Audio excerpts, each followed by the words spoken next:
வணக்கம் மக்களே, welcome to the venture show. இன்னைக்கு ஷோல நம்ம பார்க்க போறது மேரி அப்படின்ற ஒரு இங்கிலீஷ் மூவியோட ரிவ்யூ. இந்த படம் பாத்தீங்கன்னா நெட்ஃபிளிக்ஸ் OTT ஆப்ல அவைலபிளா இருக்கு, தமிழ் டப்பிங்லயுமே அவைலபிளா இருக்கு. இந்த படம் மதர் மேரியோட கதையை சொல்லக்கூடிய ஒரு படம், அதுவும் அன்டோல்டு ஸ்டோரி அப்படின்ற மாதிரி சொல்லியிருப்பாங்க. ஒரு சில எக்ஸ்டர்னல் சோர்சஸை வச்சு எடுக்கப்பட்ட கதைன்ற மாதிரி சொல்றாங்க. அந்த சோர்சஸோட உண்மைத்தன்மை என்ன அப்படின்றதெல்லாம் நம்மளால சொல்ல முடியாது. பட் ஒரு கதையா எப்படி வந்திருக்கு அப்படின்றத இந்த ரிவ்யூல நம்ம பார்த்துடலாம். இந்த படத்தோட ஸ்டார்டிங்லேயே பாத்தீங்கன்னா ஜோயாச்சிம் அண்ட் ஆன் அப்படின்ற ஒரு கப்பலை காட்டுறாங்க. இதுல ஜோயாச்சிம் பாத்தீங்கன்னா குழந்தை வரம் வேண்டி தீவிரமான பிராய்ச்சித்தங்கள் பண்ணிட்டு இருப்பாரு அப்படின்னு சொல்லலாம். அந்த டைம்ல ஒரு தேவ தூதர் ஒரு வரம் மாதிரி கொடுக்குறாரு. அதாவது உங்களுக்கு ஒரு குழந்தை பிறக்கும், ஆனா அந்த குழந்தைய நீங்க கடவுள் சேவை பண்றதுக்கு தான் அலோவ் பண்ணணும். அந்த குழந்தைக்கு ஒரு பிளான் இருக்கு அப்படின்ற மாதிரி சொல்றாரு. அந்த குழந்தை தான் மேரி. ஸோ மேரியும் பிறக்கிறா. அண்ட் கொஞ்ச நாளைக்கு அப்புறமேட்டு இவங்க அந்த கடவுள் சேவையில ஈடுபடுத்துறாங்க. அந்த டைம்ல தான் ஜோசப் அப்படின்ற ஒரு நபர் மேரியை பாக்குறாரு அண்ட் காதல் வயப்படுறாரு அப்படின்னே சொல்லலாம். மேரியை பெண் கேட்டு அவங்க பேரண்ட்ஸ் கிட்ட போறாரு. அவங்க பேரண்ட்ஸும் கல்யாணம் பண்ணி வைக்க ஒத்துக்கிறாங்க.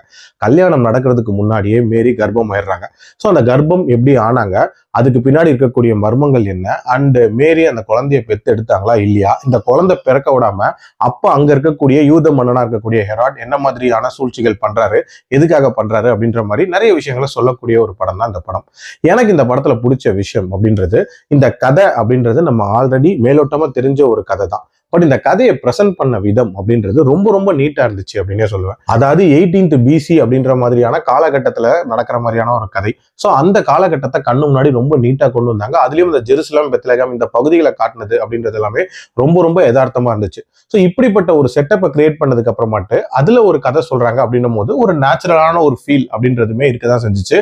அதே மாதிரி இந்த படத்தோட அந்த லாஸ்ட் ½ அப்படின்றது ஒரு மாதிரி சர்வைவல் மோட்குள்ள இருக்கிற மாதிரி இருக்கும். அதாவது அந்த குழந்தைய எப்படியாவது சக்சஸ்ஃபுல்லா பெத்தெடுக்கணும் அப்படின்றதான் சேலஞ்சா இருக்கும். ஸோ அதை கொலை பண்றதுக்கு அந்த யூத படை வரும் அப்படின்ற மாதிரி காட்டியிருப்பாங்க. ஸோ அந்த போர்ஷன்ஸ் எல்லாமே ரொம்ப விறுவிறுப்பா போச்சு. ஆல்சோ இது அந்த ஹெராடோட அந்த கொடுங்கோல் ஆட்சி அப்படின்றதையுமே ரொம்ப நீட்டாவே விளக்கியிருப்பாங்க. அதாவது தன்னை மீறி யாரும் மெசையாவா இங்க வரக்கூடாது அப்படின்ற ஒரு எண்ணம் இருக்கிற மாதிரி காட்டியிருப்பாங்க. அதுக்காக பச்சை குழந்தை கூட பார்க்காம எல்லாரையும் கொலை பண்ண சொல்லி இவர் ஆர்டர் எல்லாம் போடுற மாதிரி காட்டியிருப்பாங்க. ஸோ அதெல்லாமே ரொம்ப நீட்டா இருந்துச்சு. அதே மாதிரி ஜீசஸை symbol of love and Messiah அப்படின்ற மாதிரி போர்ட்ரே பண்ணி முடிச்சிருப்பாங்க. அந்த முடிவும் ஓரளவுக்கு ப்ராப்பரான ஒரு எண்டிங் அப்படின்னு தான் நான் சொல்லுவேன். எனக்கு இந்த படத்துல பிரச்சனையா பட்ட விஷயம் அப்படின்னு பாத்தீங்கன்னா, இந்த படத்துல டிராமா அண்ட் ஹை மொமெண்ட்ஸ் அப்படின்றதெல்லாம் இன்னும் கொஞ்சம் ஆட் பண்ணியிருந்திருக்கலாம். ஒரு சில விஷயங்கள் ஆட் பண்ணியிருக்காங்க. ஸோ இன்னுமே கொஞ்சம் ஆட் பண்ணியிருந்தா சுவாரஸ்யமா இந்த கதை நகர்ந்திருக்கும் அப்படின்னே சொல்லலாம். ஓரளவுக்கு நார்மலான ஒரு பேஸ்ல தான் நகருது. அதே மாதிரி இந்த கதை நமக்கு ஆல்ரெடி தெரிஞ்ச கதை அப்படின்ற மாதிரி தான் இருக்கும். ஸோ இவங்க ஏதாவது கான்ட்ரவர்ஷியலா சொல்லியிருப்பாங்களா அப்படின்னு பாத்தீங்கன்னா அந்த மாதிரிலாம் எதுவும் சொல்லியிருக்க மாட்டாங்க. ஸோ ரொட்டீனான ஒரு விஷயத்தை தான் சொல்லியிருப்பாங்க. ஸோ அது ஒரு மாதிரி நார்மலான ஒரு ஃபீல் அப்படின்றதான் கொடுத்துச்சு. மற்றபடி இந்த படம் கண்டிப்பா ட்ரை பண்ணி பார்க்கலாம். என்னோட ரேட்டிங் இந்த படத்துக்கு 3/5. அடல் கண்டென்ட்லாம் பெருசா இல்ல, தாராளமா பார்க்கலாம். மீண்டும் அடுத்த விமர்சனத்தில் சந்திக்கிறேன். நன்றி.